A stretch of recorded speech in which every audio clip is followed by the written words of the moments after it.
మనల్ని ప్రేమించి మన వ్యక్తులను ఆనందించిన మహాప్రేమకు తండ్రి అయినటువంటి దేవునికి కుమారుడికి చేసినప్పుడు నేటి పరిశుద్ధ ప్రభు దిన ఆరాధనకు చేరి కూడి వచ్చినటువంటి నా ప్రియ సౌకర్య సౌకర్యాలకి కూడా మరియు రక్షకుడైన తీసుకురావడంలో మనకి తెలియజేస్తూ ఉన్నారు. సమయంలో సంఘమైన రాజ్యమైన దేవుని జ్ఞానాన్ని కీర్తన ద్వారా పరిశోధన ఈ సమయంలో మనం కలిసి పరిశోధనటువంటి విలువైన శ్రేష్ఠమైన దేవుని మాట్లాడడానికి ఆలోచన చేసుకున్నాం. ఈ సమయంలో మనంతా కలిసి వినేటువంటి వాక్యం ఏంటంటే సర్వ మానవాళిని మాపులోనికి నాశనంలోనికి దుష్టత్వంలోనికి నడిపించి దేవునికి దూరం చేసిన ఒకే ఒక మాట చెప్పండి. ఒకే ఒక మాటకి యావత్ ప్రపంచం అంతా అర్థం మాట్లాడింది. ఒకే ఒక మాట. ఏ మాట? ఏ మాట? ఏ మాటకి ప్రపంచం అంతా సైడ్ అయిపోయింది దేవుడి దగ్గర నుంచి? ఏ మాట? మాట మాట్లాడలేదంట. ఏంటి ఆ మాట అనే విషయాన్ని మనం గ్రంథం నుంచి గమనిస్తే ఇది నిజమా, ఇది నిజమా అని పలికినటువంటి మాట అది 5 అక్షరాల పరమే అయినా దాని నుండి కొంచెం మనకు అయిపోయింది. ఇది నిజమా అనేటువంటి కొంచెం మనకు అయిపోయింది. ఇది నిజమా అనే పదాన్ని పలికినప్పుడు అది మనం వినినప్పుడు అది నిజంగా ఉందా, అబద్ధంగా ఉందా, కరెక్ట్గా ఉందా, సందేహంగా ఉందా? ఇది నిజమా అంటే నిజమేంటావా, అర్థమంటావా, అవునంటావా, కాదంటావా అని తేల్చుకోలేనటువంటి ఒక సందేశాత్మకమైన ఒక సమస్యాత్మకమైన ఒక సందేహంతో కూడినటువంటి ప్రశ్న. ఇది నిజమా అంటే ఇది నిజమా అనే మాటకు ఇప్పటివరకు ఎంతో నమ్మకంగా ఉన్నటువంటి ఆ దేవుడు అనేది అక్కడ అనామకంగా అబద్ధంగా మార్చబడేది. అయితే ఏ ప్రశ్న అయితే ప్రపంచ మానవాళిని పాపం వైపు నడిపించిందో అదే ప్రశ్న ఇది నిజమా అనేటువంటి క్వశ్చన్ని నేను మీకు 10 సందర్భంలో జ్ఞాపకం చేస్తా. ఇది నిజమా? ఓకే, ఇది నిజము కాదు అంటే ఏది నిజం, ఏది నిజం అనేటువంటి కొన్ని వాస్తవ సత్యాలను మనం ఈ సమయంలో ఆలోచించుకుంటున్నాం. ఏంటంటే దేవుడు త్రియేక దేవుడు అన్నది నిజమా? ఏది నిజం? దేవుడు త్రియేక దేవుడని లోకమంతా కోడే కూస్తుంది. లోకం కూసే కోడి వేరు, బైబిల్ చెప్పేటువంటి తీరు వేరు. కాబట్టి వాక్యం అనేటువంటి వెలుగులో మీకు దండాన్ని గమనిస్తాయి. త్రియేక దేవుడు అన్నది నిజమా? ఏ మాత్రం కూడా కాదు. త్రియేక దేవుడు అన్న మాట పచ్చి అబద్ధం అయితే నిజమైనటువంటిది ఏది నిజం మరి అనేదానికి ఒక్క వచ్చిన మన చదవడం ఈ సమయంలో యోహాను సువార్త 15వ అధ్యాయము 26వ వచనం భాగాన్ని మనం ఈ సమయంలో చదవబోతున్నాం. యోహాను సువార్త 15వ అధ్యాయము 26వ వచనం భాగాన్ని చదవబోతున్నాం. తండ్రి యొద్ద నుండి మీ యొద్దకు నేను పంపబోవు ఆదరణకర్త అనగా తండ్రి యొద్ద నుండి బయలుదేరు సత్యస్వరూపి అయిన ఆత్మ వచ్చినప్పుడు ఆయన నన్ను గురించి సాక్ష్యమిచ్చును అని పదాలు రాయబడ్డాయి. అక్కడ మాట్లాడుతుండేవారు యేసు మాట్లాడుతున్నారు. యేసు మాటల్లో నన్ను గురించి ఆయన ఎవరైనా పరిశుద్ధాత్ముడు. ఎవరో తండ్రి పంపగా వచ్చేటువంటి పరిశుద్ధాత్ముడు వచ్చినప్పుడు ఆయన నన్ను గురించి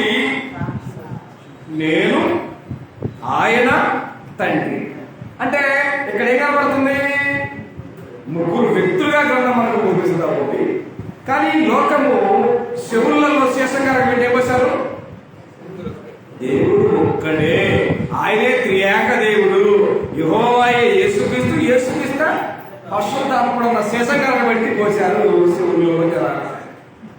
అది నిజమా?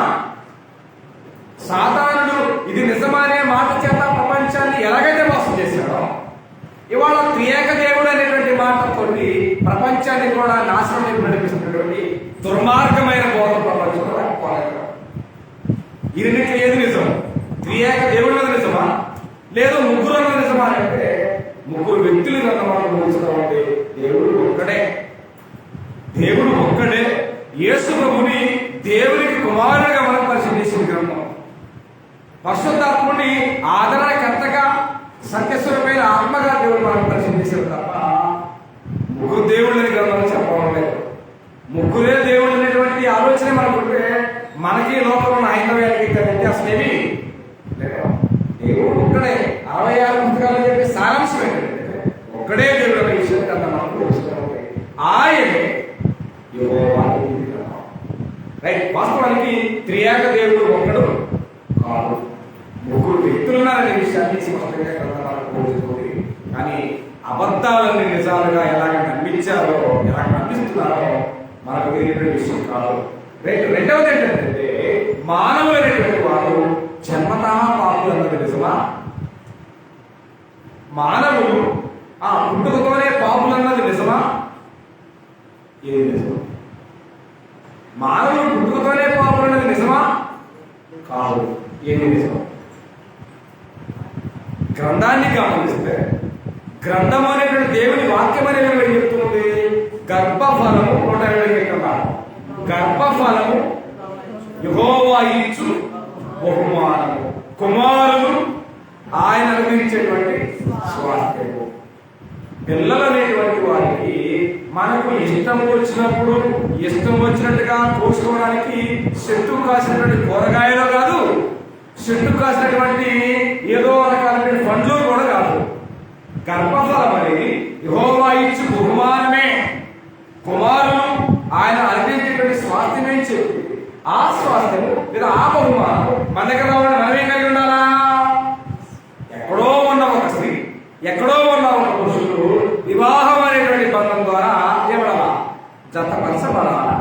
కాబట్టి అక్కడ ఎమిపత్రి 13 చెప్తుంది, వివాహము అన్ని విషయములలో ఘనమైనదిగాను కట్ చేయొద్దు, ఘనమైనది అని కట్ చేయొద్దు. వివాహము అన్ని విషయములో ఘనమైనదిగాను పానుకు నిష్కలంగాను ఉండవాలని దేవుడు కోరుకున్నాడు. మరి వివాహము ఘనమైనది అయితే ఆ వివాహంగా జతపరచబడినటువంటి భార్యాభర్తలు దేవుడు ఇచ్చే బహుమానాలు యెహోవా ఇచ్చే బహుమానం అయితే వాటిని పాపం పాటిస్తారా? మరి పుట్టి పిల్లల పాపలా కాదు. జనాలకి శివులలో చేసి కరగబెట్టుకొచ్చారు. మానవుడు జన్మతోనే పాపలు చెప్పుకొచ్చారు, పుట్టిన పిల్లలలో పాపలు కారు. మానవుడు దేవుడు ఎలా పుట్టించాడు? పాపలుగా పుట్టించాడా? పాపాన్ని మనకు వయసు వచ్చిన తర్వాత, మనకు దురాశ ఆశలు తెలిసిన తర్వాత, మన స్వయంకృత అపరాధాలు వచ్చినటువంటిదే పాపం. కాబట్టి ప్రసంగి గ్రంథము 7వ అధ్యాయము 29వ వచనం గుర్తిస్తే, ఇది ఒకటి మాత్రము నేను కనుగొంటిని, దేవుడు మానవులను లేదా నరులను యథార్థవంతులుగా పుట్టించాడు. యథార్థవంతులుగా దేవుడు మానవులు పుట్టిస్తే మానవులు చెప్పే మాయ మాటలు ఏంటంటే మానవులు పుట్టుకతోనే పాపులు చెప్తున్నారు. అది తప్పు.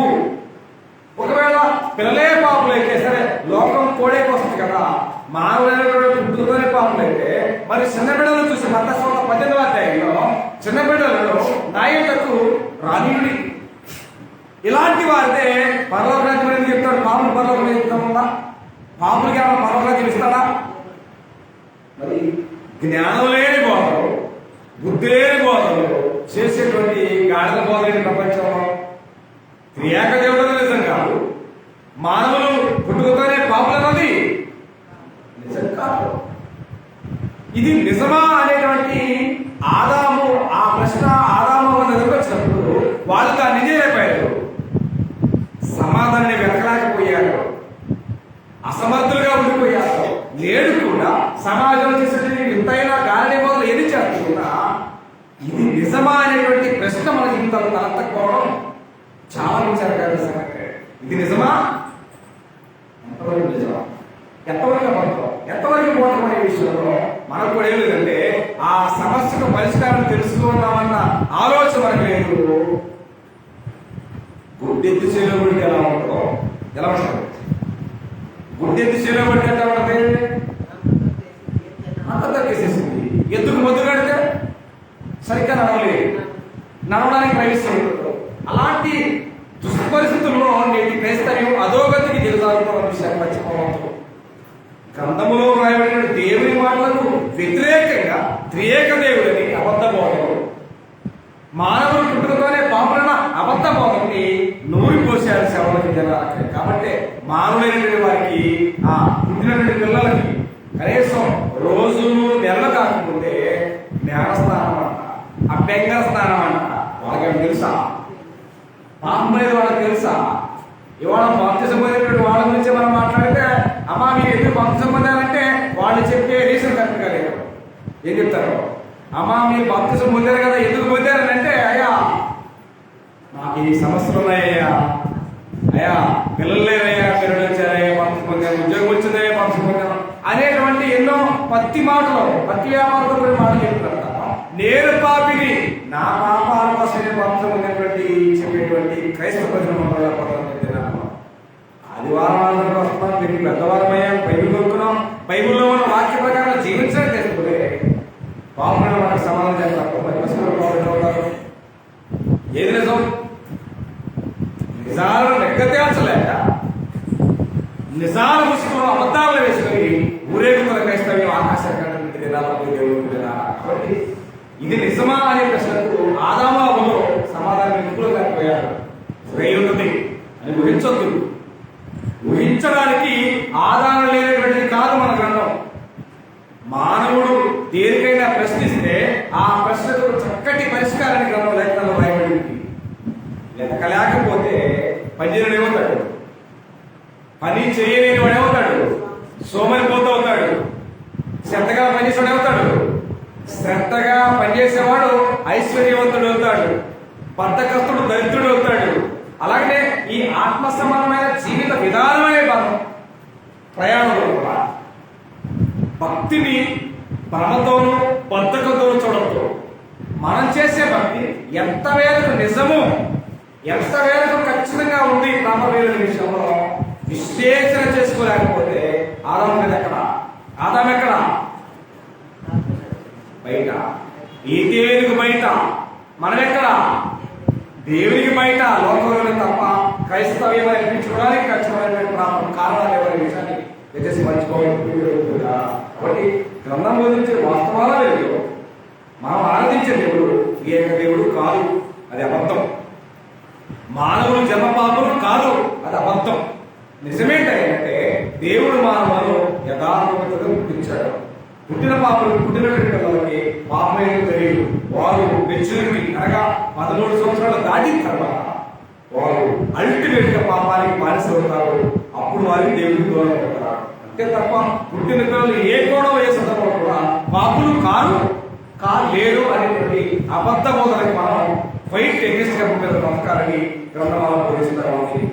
తర్వాత ప్రశ్న ఏంటంటే బాప్తిసం పొందేటువంటి ప్రజలు ఏమని ఒప్పుకోవాలి? నేడు సమాజంలో ఉన్నటువంటి పెద్ద కంట్రోవర్సల్ సమస్య. బాప్తిసం పొందిన ప్రజలు ఏమని ఒప్పుకోవాలా? కానీ నేటి క్రైస్తవ 99.9 మంది ప్రజలు సంఘాలు పాపాలే ఒప్పుతున్నారు. కారణం ఏంటి అంటే మనము పొందేటువంటి కొత్త నిబంధన బాప్తిసం కంటే వెలకొన్న బాప్తిసం ఎవరి బాప్తిసంలో ఉంది? సువార్తలో ఎవరి బాప్తిసంలో ఉంది? బాప్తిసం ఇచ్చి యోహాను బాప్తిసం ఉంది. సో బాప్తిసం ఇచ్చి యోహాను ఆనాటి ప్రజలకు దేని ఒప్పించి బాప్తిసం ఇచ్చేవారు? ఒక్కసారి మత్తయి సువార్త 3వ అధ్యాయం 6వ వచనం చదవబోతున్న ఈ సమయంలో అబద్ధ బోధనను ఖండించాలంటే నిజమైన బోధన అంటే మనకు తెలిసిన వస్తుంది. కాబట్టి మత్తయి సువార్త 3వ అధ్యాయం 6వ వచనం చదవబోతున్న ఈ సమయంలో మత్తయి సువార్త 3వ అధ్యాయం 6వ వచనం కానీ తమ పాపములు ఒప్పుకొనుచు యోర్దాను నదిలో అతని చేత బాప్తిస్మం పొందుచున్నవి అని రాయబడింది. ఎవరి చేత?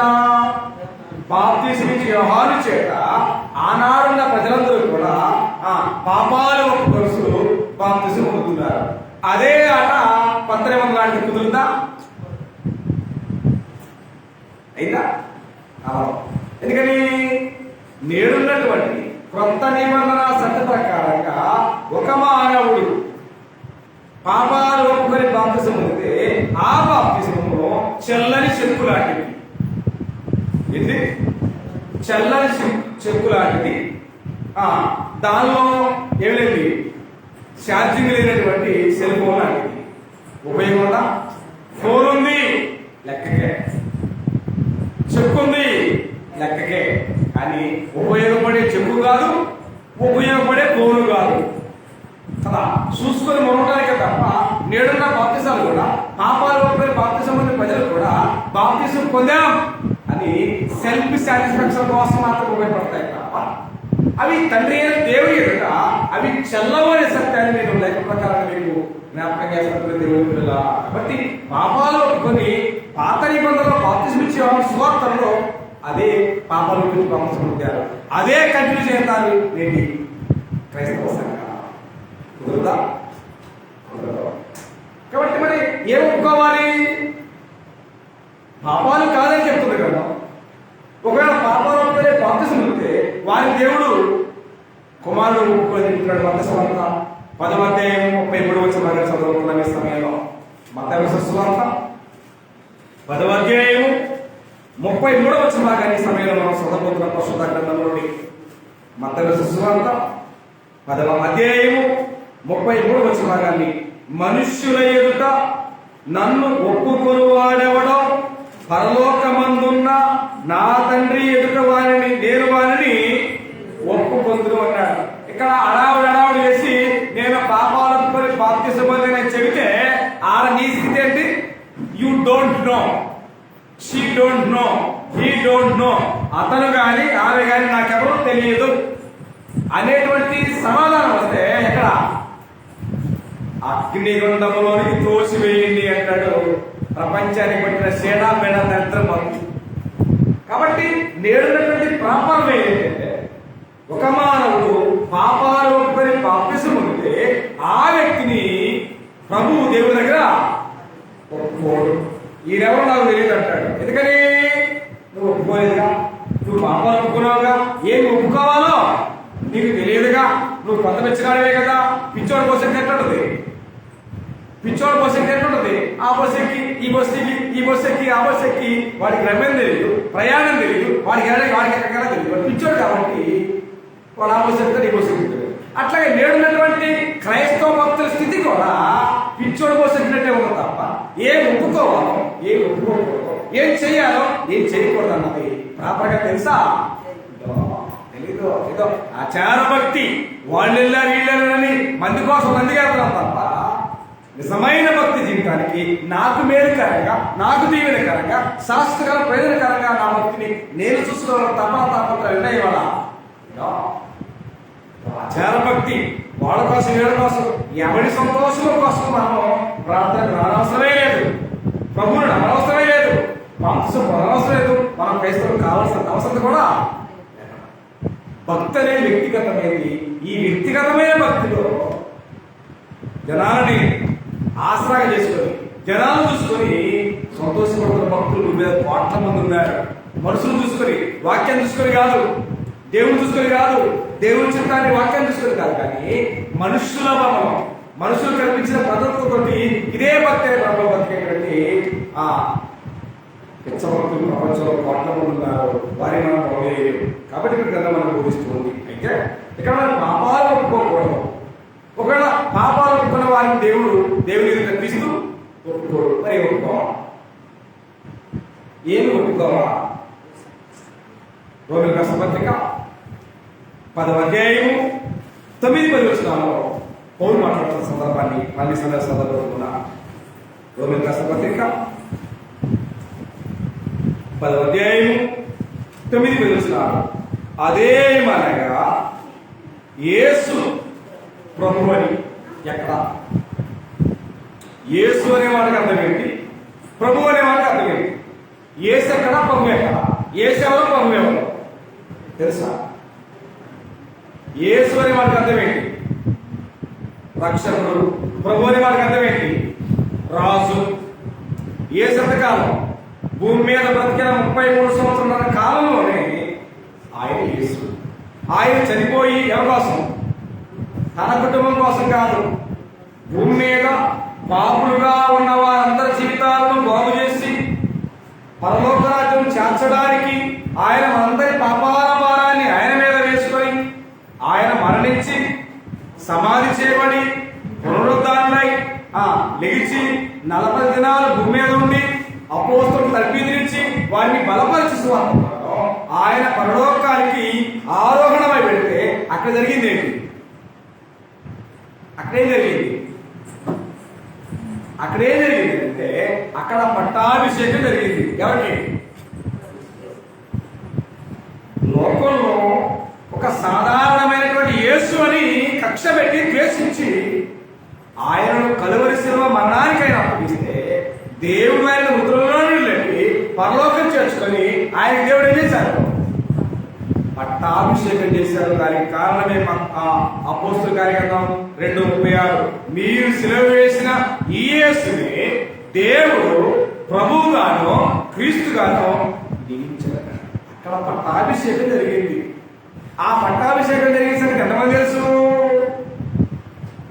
తెలిస్తే యేసు ఎందుకు అంటారా? ఇవాళ కొత్త నిబంధన చట్ట ప్రకారంగా ఏ క్రైస్తవుడు ఎక్కడా కూడా యేసు అని సింగిల్ పదాన్ని సంబోధించడానికి ఎవ్వరికి అధికారం లేదు. ఎందుకు లేదు? దేవుడు ఆయన్ని ప్రమోట్ చేశాడు. ఏంగా? ప్రభువుగానో క్రీస్తుగానో ప్రమోట్ చేశాడు. ఒకవేళ నువ్వు పలకాల్సి వస్తే యేసు ప్రభు అన్న పలకాల, యేసు క్రీస్తు అన్న పలకాల. యేసు విడిపిస్తాడు, యేసు నడిపిస్తాడు, యేసు పరలోకాన్ని కూడా అది నరకాన్ని కూడా పంపిస్తాడు. ఇవాళ చాలా మంది ప్యాషన్ అయిపోయి ప్రార్థించేవారు యేసు నామములో అడుగుతున్నామంటున్నారు. కరెక్ట్ అంటారా? కాదు. యేసు ప్రభువుగా సంబోధించాలా, యేసు క్రీస్తుని సంబోధించాలా? యేసు 2 పదాలు సులువుగా ఆయన వాడేస్తే ఆయనకు దేవుడి ఇచ్చిన అధికారాన్ని నువ్వేం చేస్తున్నావు? నువ్వు దిగజార్చి మాట్లాడుతున్నావు అన్న విషయాన్ని గమనించండి. భక్తి అనేది గౌరవప్రదంగా భక్తి శ్రద్ధతో చేసేది తప్ప నీకు ఇష్టం వచ్చినట్టుగా చేసేది కాదు. కాబట్టి కింద బోధిస్తున్నాం. కాబట్టి ఒక వ్యక్తి ఏమనుకోవాలంటే యేసు ప్రభువని నీ నోటితో ఒప్పుకోవాలి. నీ నోటితో ఒప్పుకోవాలని ఎక్కడ విశ్వసించాలా? ఎక్కడ విశ్వాసం ఉండాలా? నీ హృదయంలో విశ్వసించాలా. ఏమని? నా పాపాల కొరకు సరిపోయినటువంటి యేసుని దేవుడు మృతులను లేపి పరలోకం చేర్చుకొని ఆయన నాకు ప్రభువుగా చేశాడు, నేను అంగీకరిస్తున్నానని ఇక్కడ విశ్వసించి నోటితో ఒప్పుకోవాల్సిన భక్తి దేవుడు కోరుకున్న భక్తి. కానీ ఇవాళ ఈ ఫండమెంటల్స్ ఏమీ తెలియదు. బోధించేవాడికి తెలియదు, వినేవాడికి అంతకంటే తెలియదు. అదే చెప్పంట ఇవాళ క్రైస్తవ్యమంతా పిచ్చోడు బస్సుకి ప్రయాణం చేస్తున్నట్టుండే, కోతి చేతులు కొమ్మకాయ అన్నట్టుండే, ఏమంటే పిచ్చోడు చేతులు రాయనట్టు తప్ప ఇది ప్రాపర్ వేలో భక్తి అనేది నిజంగా బోధించి వస్తాం. కాబట్టి ఏది నిజం అన్నది సజీవులుగా మనం తెలుసుకోవాల్సిన బాధ్యత, నైతికమైన హక్కు మనకు ఉంది. లేకపోతే ఇబ్బంది మనకే.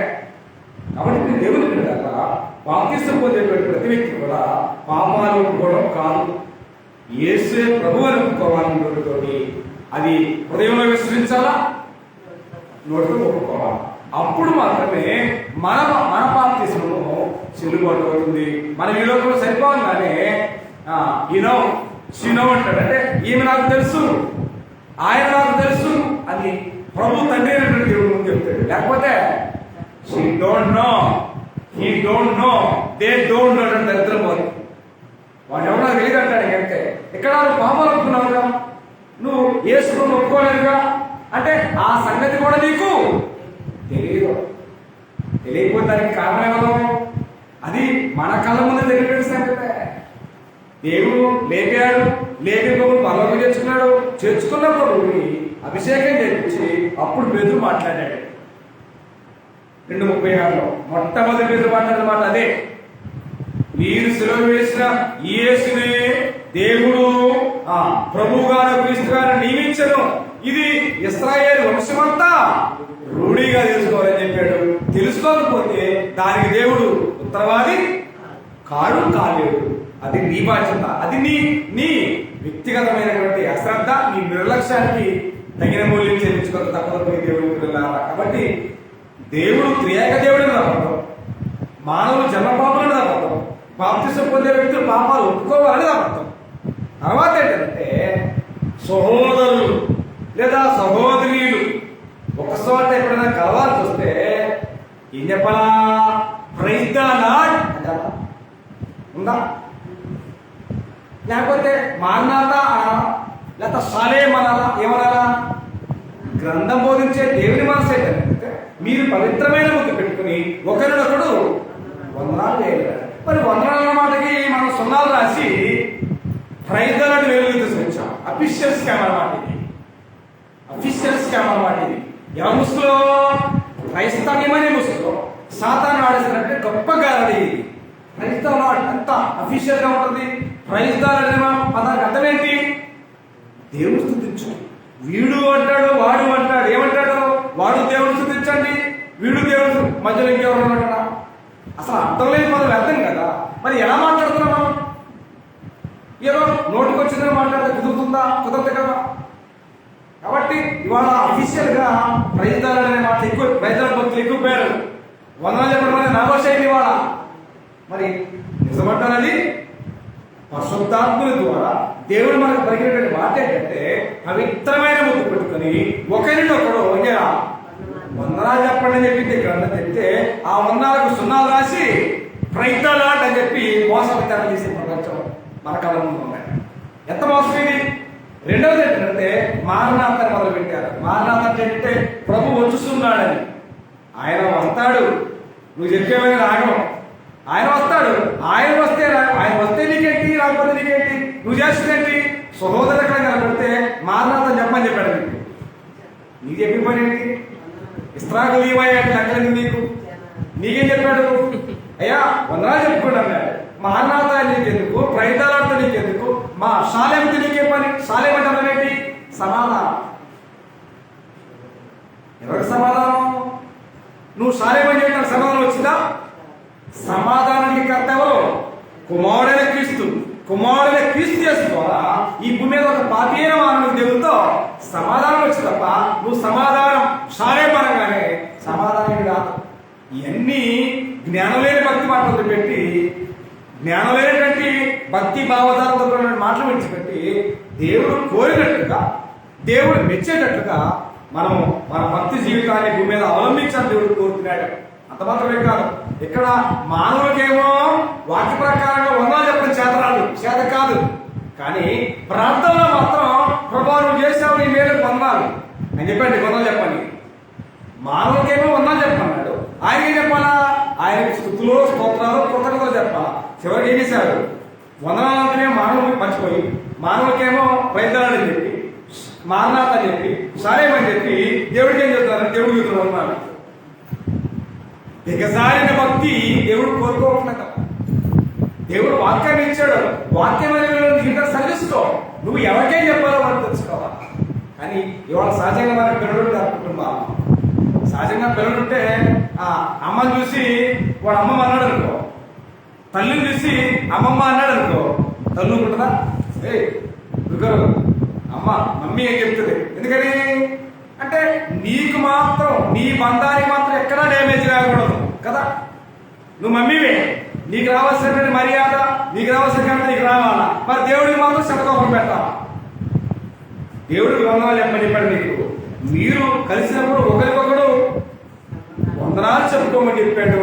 ప్రైజ్ ద లార్డ్ నీకే పని, తర్వాత మారణాతో నీకే పని, సారేతో నీకే పని, నన్ ఆఫ్ బిజినెస్. నీకు సంబంధమే పదాలని. నువ్వు క్రైస్తవుడిగా విశ్వాసం కలిస్తే చెప్పాల్సింది ఒకరికి కూడా వందనాలు మాత్రమే చెప్పాల్సిన అవసరం ఉంది. కానీ ఇవాళ అలాంటి పరిస్థితుల్లో ఎంతవరకు నిజం? మారణాదనం నిజమా, షాలేమన నిజమా, ప్రయత్నాలు నిజమా అంటే అవి ఏమి నిజాలు కాదు. క్రైస్తవ్యమైన భక్తి ముసుగు గొప్ప స్కామ్లు మోసాలని కాదు చెప్పాల్సింది. కాబట్టి ఈ రెండు విషయాల్లో ఏది నిజమో ఏమర్థమవుతుందంటే ఆ మూడు నిజాలు కాదు. మనం ఎక్కడ కలిసినా వందనాలు మాత్రమే చెప్పాలని నిజం. కానీ నిజాన్ని అన్నిసార్లు నిజాన్ని నిద్ర గురించి అబద్ధాన్ని ఆకాశాన్ని కనిపిస్తున్న ప్రయత్నం అది దేవుడికి మహిమకరమైంది కాదు. మీ దేవుడి పిల్లగా కాబట్టి ఇలా కూడా ఎన్నో స్కామ్లు తెరలేపారు క్రైస్తవులు. వాక్యాన్ని ముసుగేసి అబద్ధాలకు ఆజ్యం పోసి ఆడిస్తున్నారు సమాజంలో సంగ్రామం. కాబట్టి ఎంత విచారకరమైన సమస్య చేయండి. తర్వాత సమస్య ఏంటంటే సంఘములలో స్త్రీలు బోధించవచ్చు అన్నది నిజమా?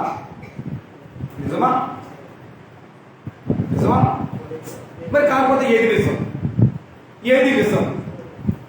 నిజం? చాలా మందికి వాక్యం చదవాలన్నా వాక్యం చెప్పాలన్నా చాలా మందికి హ్యాబిట్ మంచి అలవాటు ఉండకూడదని అనడం లేదు.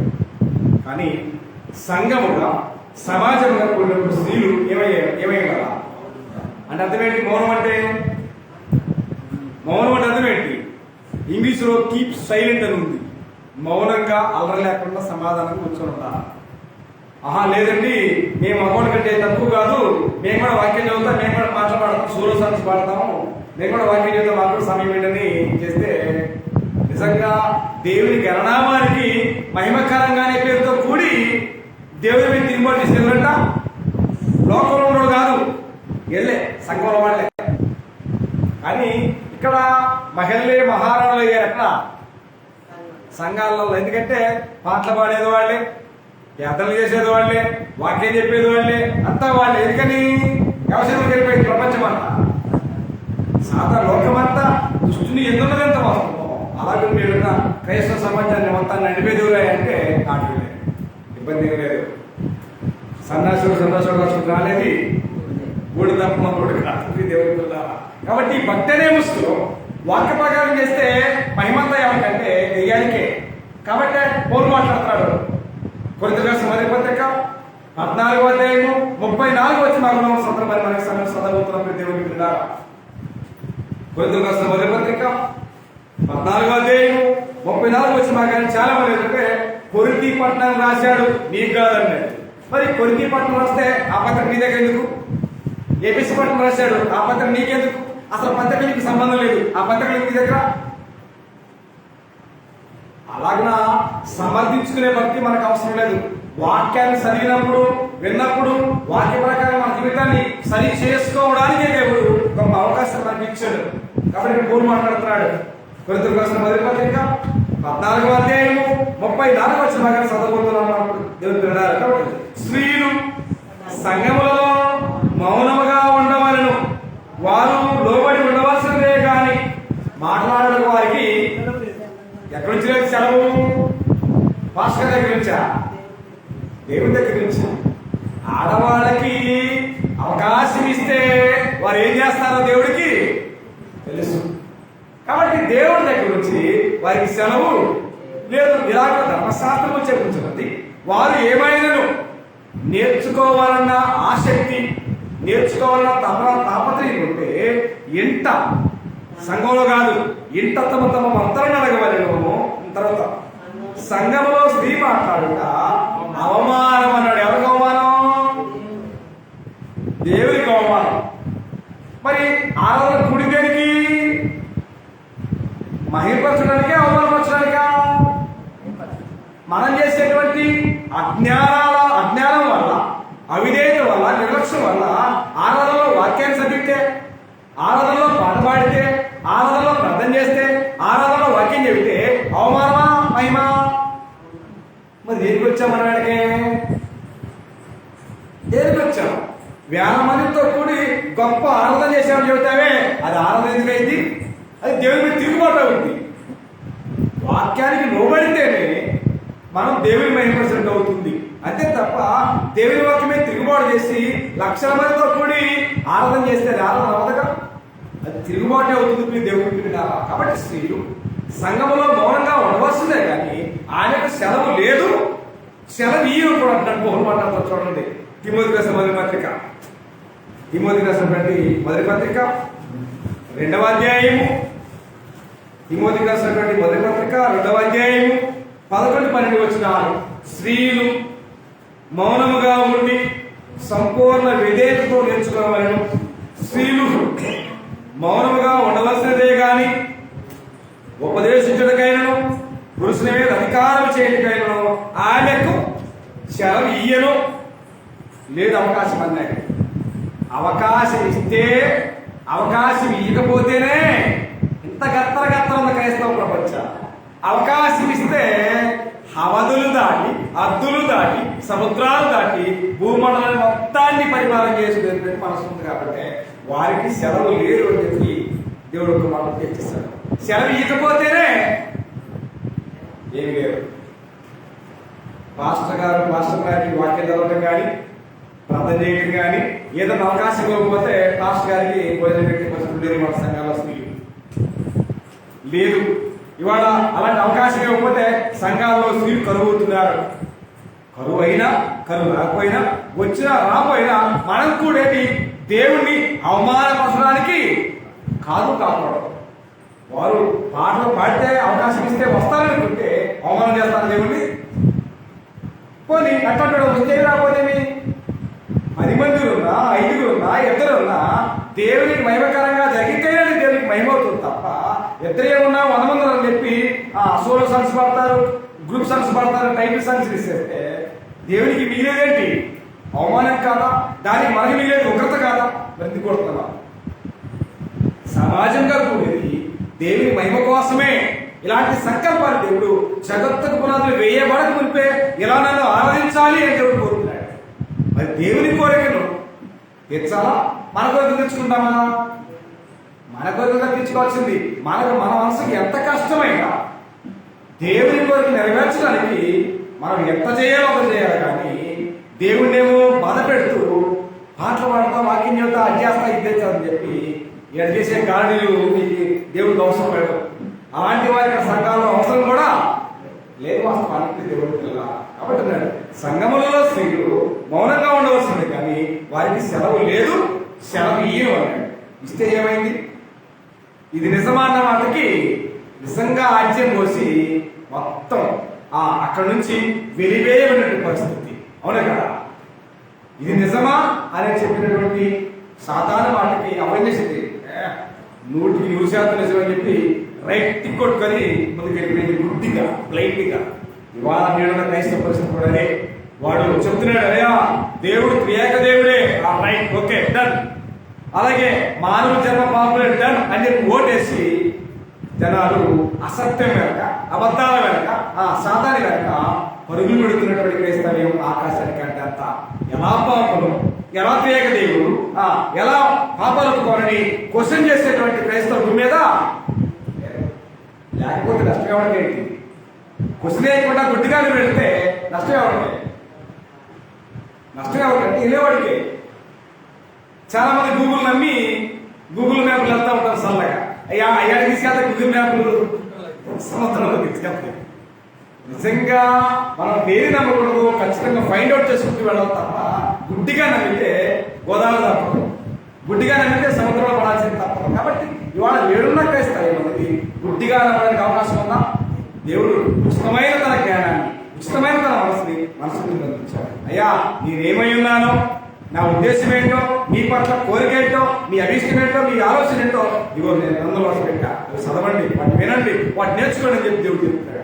వీటికే ముసుకేస్తాం, లోకానికి కర్రలు తీసి వాళ్ళకి చేయగొట్టి సాధారణ బూతులు అంతా వాడి ప్రయాణం చేసే పరిస్థితిలో వీటి చేస్తున్నట్టు దేవుడు. కాబట్టి సంఘములో స్త్రీలు మాట్లాడడం అనేది ఫైట్ రాంగ్. వాళ్ళకి మాటకు అవకాశం లేదు, వాళ్ళు వాక్యం చదవడానికి అవకాశం లేదు, తర్వాత వారు బోధ చేయడానికి కూడా అవకాశం లేదు. వారు నేర్చుకోవాల్సిన అవసరం ఉన్నాయి. ఒకవేళ ఇంకో మాట గురించి డోంట్ ఫీల్ అదర్వైజ్, ఎవరైనా స్త్రీలు ఎంతకాలం నేర్చుకున్నా వాళ్ళలో ఉండేది చెప్పండి. ఎంత భక్తిగా, ఎంత విశ్వాసంగా, ఎంత వాక్యాన్ని నేర్చుకున్నా వాళ్ళలో మిగిలేదు చెప్పండి. ఏ మిగిలింది? నేర్చుకునే కొంత ఏమవుతారు?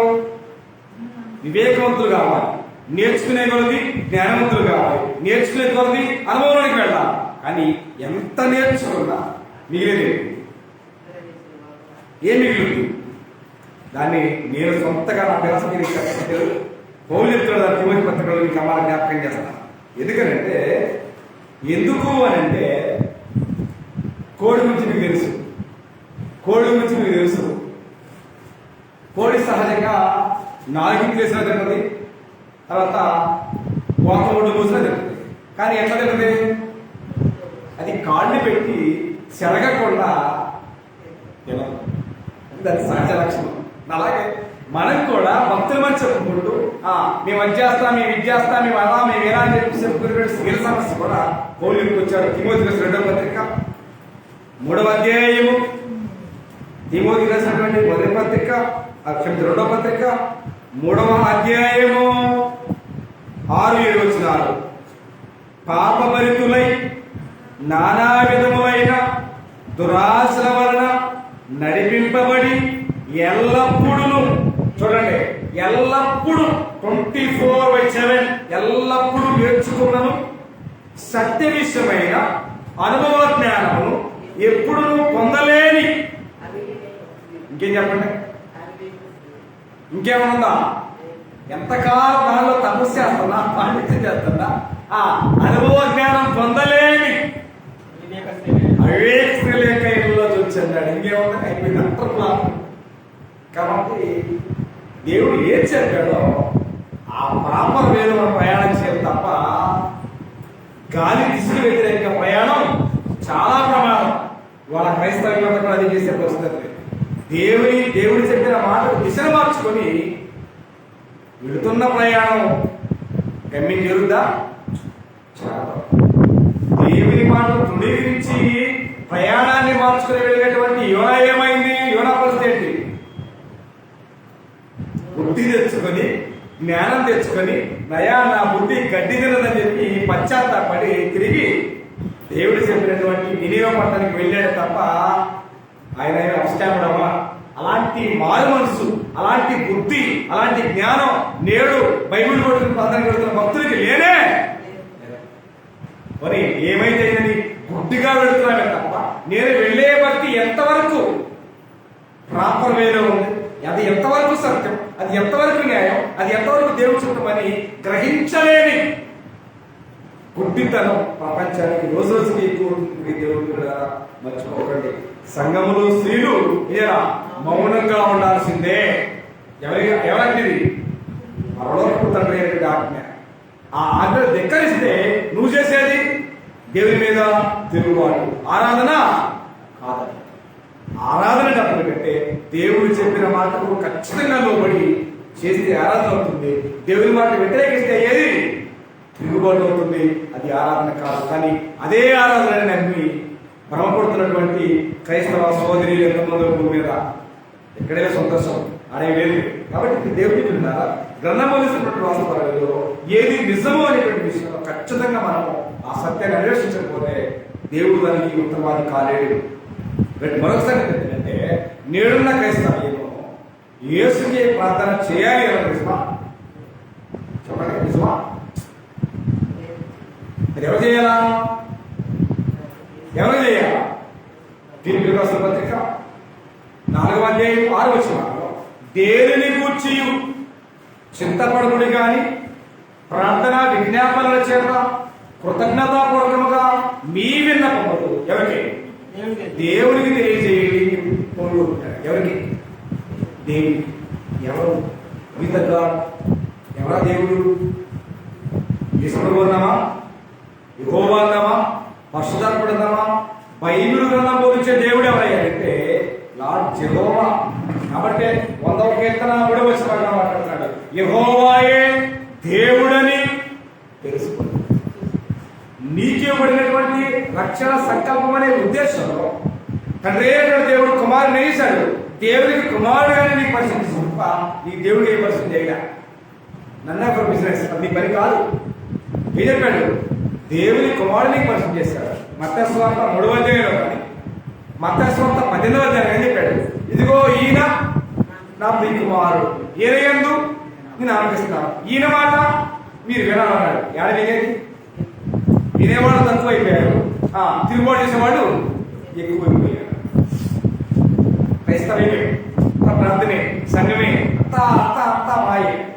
కానీ వినేవాళ్ళు తక్కువైపోయారు, అంగీకరించేవాళ్ళు తక్కువైపోయారు, కానీ పేరు చెప్పుకునేవాళ్ళు మాత్రం ఎక్కువైపోయారు.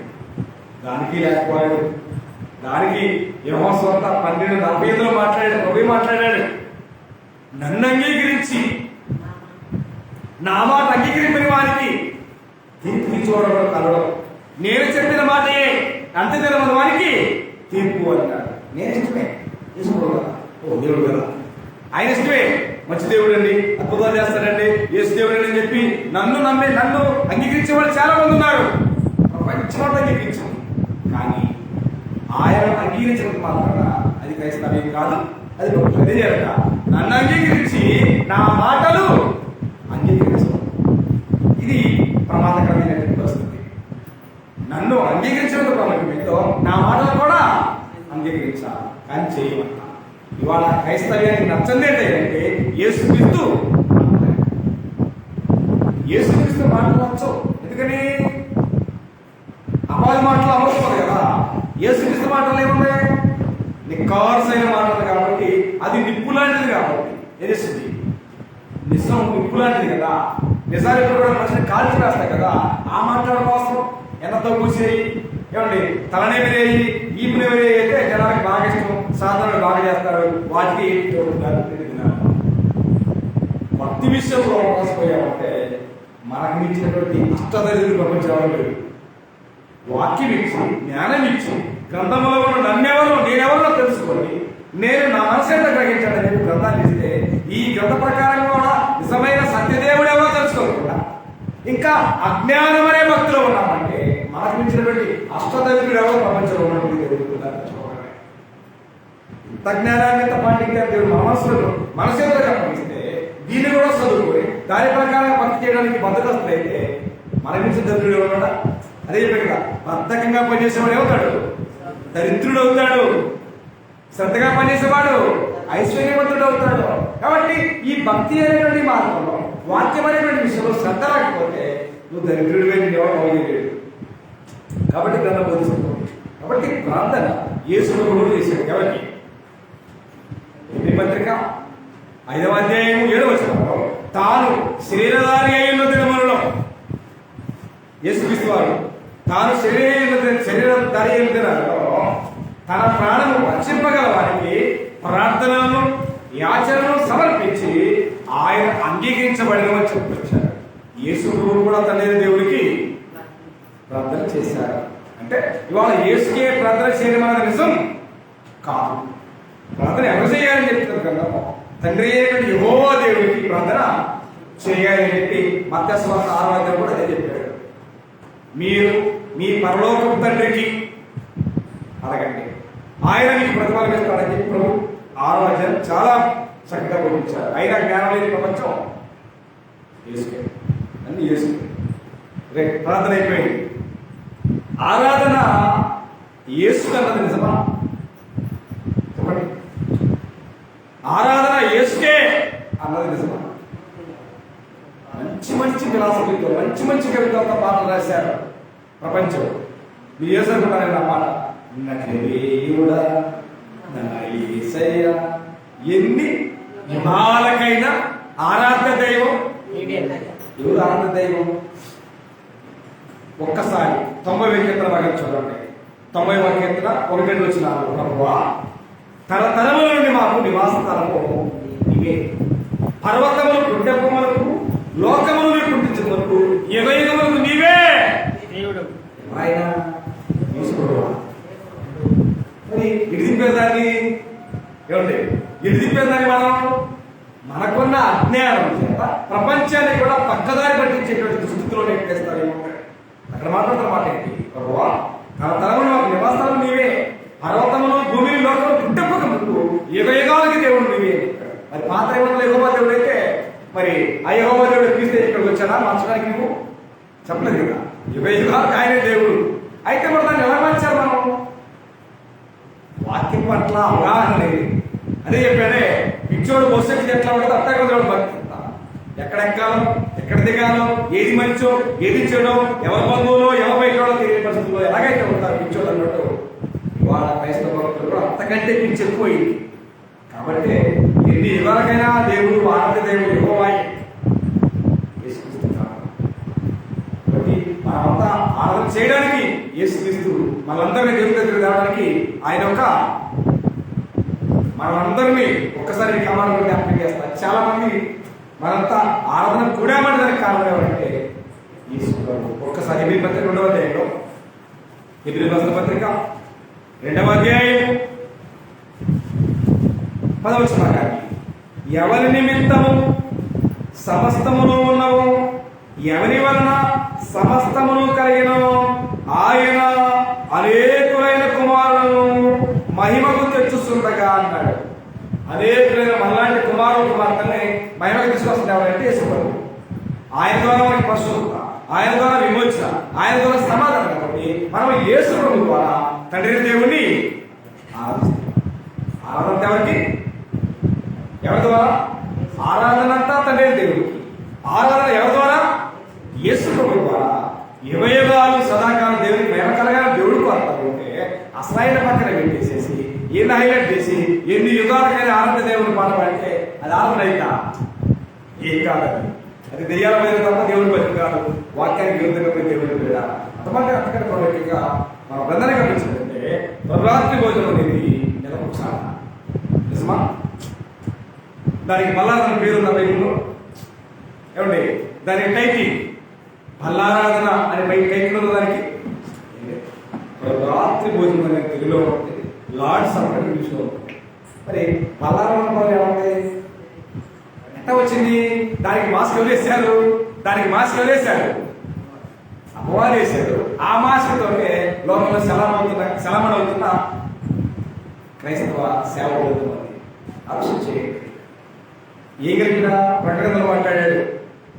ఈ ప్రవచన గ్రంథంలో ఉన్న ప్రవచన వాక్యములు విలువానికి నేను సాక్ష్యం ఇచ్చినది ఏమనగా, మీరు ప్రతివాడికి దీనిలో రాయబడినటువంటి వాక్యాలను కలిపినా, దీనిలో రాయబడిన వాక్యాలను తీసివేసినా వాడికి ఏం లేదంట. పరిశుద్ధ గ్రంథములో రాయబడిన తెగుళ్ళు జీవవృక్షల వాడికి పాలు లేదు అని చెప్పాడు. ఇప్పుడు మరి బల్లారన్న పదం బైబిల్ నడిచి వచ్చింది. ఎవరి మనసు వచ్చింది? దెయ్యాల మనసు వచ్చింది కదా, కలిపెట్టే కదా మరి ఏంటి పరిస్థితి చెప్పండి. నన్ను ప్రభు చెప్పాడు, నన్ను జ్ఞాపకం చేసుకోవడానికి నేను చేయడం. దేన్ని? బల్లారం చెప్పాడా లేదా ప్రేమ చెప్పాడా? ఏమంటే బల్లారం ఉంటే ప్రేమ ఉంటాయి, డేక్షాలు ఉంటాయి. ఇది దేవుడు చెప్పినటువంటి నియమం నిబంధన కాదు. నన్ను జ్ఞాపకం చేసుకోవడానికి ఇది నా పాపాల కాదు, ఇది నా దోషాల కాదు. అంటే నేను ఇక్కడ సజీవంగా దేవుడి సన్నిధిలో ఉన్నాను అంటే దానికి కారణం ఆయన మన పాపాలకు బదులుగా నలగొట్టబడిన ఆయన శరీరం సాదృశ్యం. మన పాపాలకు బదులుగా ఆయన కాల్చినటువంటి రక్తమే సాదృశ్యం కనుక ఆ రెండింటినీ జ్ఞాపకం చేసుకోవాలా. నువ్వు పాపిగా అంటే నువ్వు పాపిగా ఉన్నప్పుడు ఆయన నీకోసం ప్రయాసపడ్డాడు. నువ్వు పరిశుద్ధుడు అయిపోయిన తర్వాత ఆయన శ్రమను జ్ఞాపకం చేసుకోవాలని చెప్పి లేదండి నెలకోసారి అంటే నెలకోసారి జ్ఞాపకం చేసుకుంటా. నేను వచ్చు పర్యంతం మరణ పర్యంతం దాన్ని జ్ఞాపకం చేసుకోండి. నన్ను జ్ఞాపకం చేయమంటే కాళ్ళు మాత్రం మర్యాదలు పడతాం. ఎందుకు? ఆదివారం మరి జ్ఞాపకం చేసుకుని నెలకొకసారి కదా, మరి నెలకొకసారి కాళ్ళు పడతారా? ఇంకో విషయం తెలుసా? ప్రభురాత్రి బల్లాలు అంటారే, ఈ బల్లాలకు 2 కారణాలు ఉంటాయి. 2 అంటే ఇన్కమ్ సోర్స్ కదా. అట్లనే కాదు అంటే ఆరాధన మొత్తానికి ఉద్యోగాలు పడతారు. బల్లాలతో పాల్గొంటుంటే మళ్ళీ వాళ్ళ స్పెషల్ ఇన్నోడే అసలు పరిశుద్ధుల కొరకైన సంతా అంటే ఒక్కసారి అది నువ్వు ఏ టైప్గా ఊహించుకో. ఒక్కసారి చెప్పింది అది ఆదివారం మాత్రమే సంబంధించినటువంటి సంగతి. ఒక ఆదివారం లేదు, ఒక క్రిస్మస్ లేదు, ఒక గుడ్డుబడి లేదు, ఈస్టర్ లేదు. ఎప్పుడైనా కలెక్షనే. కలెక్షన్ పని అవుతుంది దొంగల పని.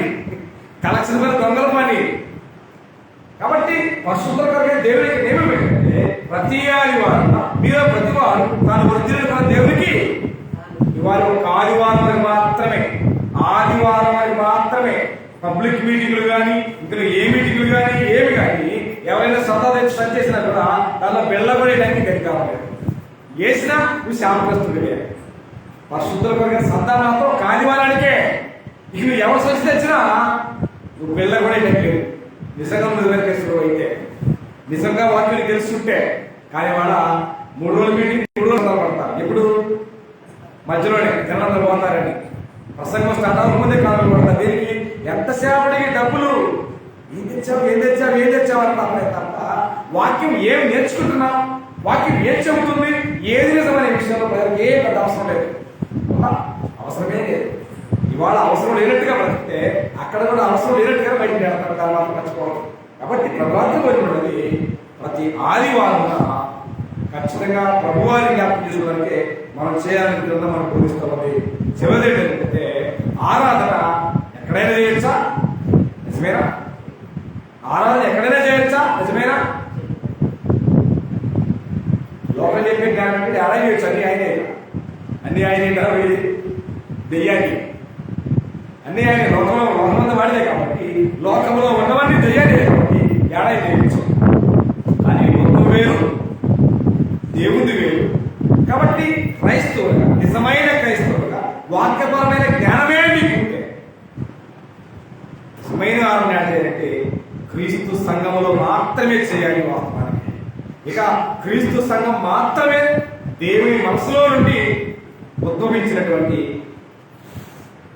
దేవుడు. ఇక వేరే ఏది అది దేవుని మనసులో వచ్చినవి అవి దెయ్యాల మనసులో క్రైస్తవ్యాన్ని పటాపంచం చేయడానికి మొక్కలు చేసి పరిపాలన చేస్తున్నటువంటి బ్రిటిష్ పరిపాలన విషయం మర్చిపోవద్దు. కాబట్టి యుగయుగాలు సదాకాలం దేవుని మైకంగా సోటి ఒక క్రీస్తు సంఘం మాత్రమే. ఇక క్రీస్తు సంఘానికి నిర్వహిస్తే ఏది దేవుడికి రాదు. ఎక్కడ కూడా దేవుడు ఎక్కడ నివాసం దేవుని సన్నిధికి రాడతాయి. ఎందుకంటే ఆయన మనసులో కానీ ఆయన మనసు ఇష్టంగా చేస్తారా? మన మనసుకి మనం చెప్పినట్టుగా ఏ కుటుంబం పనులు చేయకపోతే మనం వెళ్తామా? కాబట్టి లోకంలో క్రైస్తవులంతా ఎంత అరావుడు చేసినా, ఎంత గత్ర చేసినా, ఎంత కచ్చ చేసినా దేవుడు అక్కడ నివాసం చేయడం. నివాసం చేసేది దేవుడి నివాసం ఏమైంది క్రీస్తు సంఘం మాత్రమే. విషయం గమనించి మనం కేవలం ఆరాధన ఎక్కడ చేయాలంటే క్రీస్తు సంఘంలో చేయాలి. అంతే తప్ప ఇవాళ అవకాశం లేదంటే ఏడో చేస్తారంటే కుదిరే పని కాదు. అలా చేయగలిగితేనే అది నిజమవుతుంది. కాబట్టి అలా దేవుడు వాక్య ప్రకారంగా ఏది నిజమని గ్రహించు కాబట్టి సమస్తను పరీక్షించి వేరే దాన్ని చేపట్టి ఏది నిజమో ఏది అబద్ధమో భూమి మీద బ్రతుకుండగానే మనం అట్టి వాటిని గ్రహించేటువంటి వారు కావాలని. కాబట్టి దీని విషయంలో సత్యవాక్య విషయంలో అనుభవ జ్ఞానం కావాలని ఉన్నాడు దేవుడు కోరుకుంటాడు. అనుభవ జ్ఞానం ఉన్నప్పుడు ఏది నిజమో ఏది అబద్ధమో అన్నది మనకు అర్థమయ్యే ఛాన్స్ ఉంది. కాబట్టి అనుభవ జ్ఞానం సంపాదించినట్లయితే మనకు దేవుని కృపామయ కీర్తి కలిగించే వాళ్ళు ఉంటాం. తర్వాత మనమంతా సదాకాలం పొందుతూ కూడా ఉంటాం. లేకపోతే అన్ని నిజమని నమ్మితే జ్ఞానం లేని వాడు అన్నింటి నమ్ముతాడు. కానీ దైవ జ్ఞానం ఉన్న మనం అన్నింటి నమ్మడానికి లేదు. వాక్యంలో ఉన్న రుజువులు ఉన్నప్పుడు మనం నమ్మాలని గ్రంథం మనందరికీ కూడా హెచ్చరిస్తూ ఉంది. కాబట్టి సమస్తాన్ని రక్షించండి. లోకం చెవులో చేసినట్టుగా అన్ని నిజాన్ని నమ్మకుండిగా ఏది నిజమో ఏది అవాస్తవ విషయాన్ని గమనించి తగ్గించి దేవుని మహిమాత్మక మనం ఎదగాలని వద్దవాన్ని హెచ్చరించుకుంటూ ఇది అవకాశం నాగానికి దేవునికి హృదయపూర్వకంగా వందనాలు సమర్పిస్తూ ఇటు వాక్యాన్ని ఎంత సంతోషమైనదరికి కూడా నా హృదయపూర్వకంగా కలిగేస్తూ ఆరాధిస్తున్నాను. అందరికీ ప్రార్థిస్తున్నాను. మహోన్నతుడైన అత్యంత